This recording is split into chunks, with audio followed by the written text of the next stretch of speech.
प्यारे प्रदेशवासियों, आप सबको नमस्कार।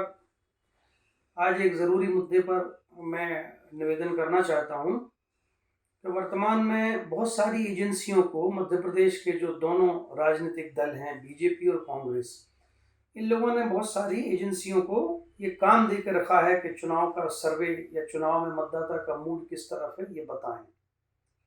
और ये एजेंसियां चूंकि पार्टियों से पैसा पाती हैं, तो पार्टियों की सुविधा के हिसाब से ये लोग एजेंसियां जो हैं ये अपना अपना सर्वे करके और पार्टियों को दे देती हैं।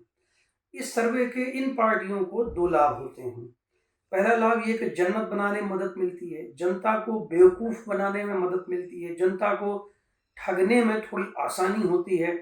क्योंकि इन सर्वे के आधार पर हर पार्टी क्लेम कर रही है, दोनों पार्टियां, कि हम आगे हैं, वो कहते हैं हम आगे। एक कह रहा हम 150 पार हैं, दूसरा कहता हम 200 पार हैं। हकीकत बिल्कुल उलट है।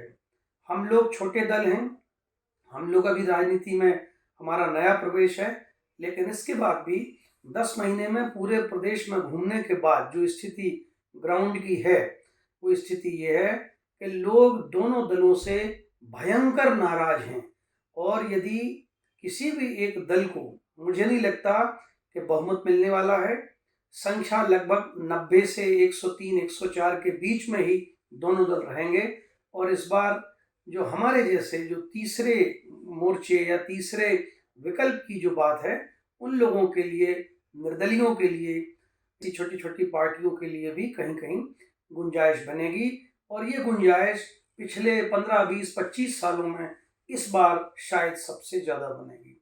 सर्वे में ना आइए। सर्वे केवल एक तो अपनी पार्टी हाईकमान को भी थोड़ा सा बताने में आसानी होती है लोगों को कि हम लोग बहुत अच्छा काम कर रहे हैं।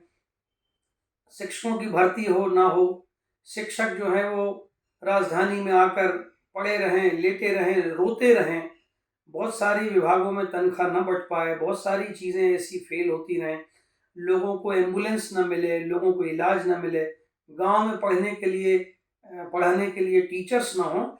लेकिन इसके बाद भी लोग दम ठोक के ये बात कह रहे हैं कि हम, मतलब दुनिया में सबसे अच्छा अगर शासन प्रशासन कहीं चल रहा है तो शायद मध्य प्रदेश में। इससे बचने की ज़रूरत है। एक बार आप वोट देकर जब गुलाम बन जाते हैं, तो 5 साल तक आपके उस नरक से छुटकारे का कोई विकल्प नहीं है। इसलिए मेरा हाथ जोड़ कर निवेदन है, इन सर्वे की हकीकतों को समझें और इसमें ना आए, अपना निर्णय करें, स्वविवेक से निर्णय करें। ये जो छोटी छोटी 1000 रुपये की या कुछ पेंशन में, स्कीम में, किसी को कुछ लाभ, किसी को कुछ लाभ, ये सारा लाभ केवल आपको दिसंबर तक मिलने वाला है। सरकार के पास पैसा है ही नहीं। मैं शासकीय नौकरी में रहा हूँ, मुझे ये बात मालूम है कि सरकार के पास पैसा ही, दिसंबर के बाद सरकार चाहे बीजेपी की बने चाहे कांग्रेस की बने, न लोगों को मानदेय मिलना है, न लोगों को जो कहा गया है उसका पूरा होना है। और लाडली बहना का भी, या जो स्टाइपेंड देने की बात हुई है बेरोजगारों को, ये सारी चीज़ें दिसंबर के तत्काल बाद बंद हो जाने वाली हैं। इसलिए मेरा आपसे निवेदन है, चीज़ों को दूर से समझना चाहिए। जिस आदमी के पास 10 रुपये हैं, वो कभी भी आपको 100 रुपये नहीं दे सकता।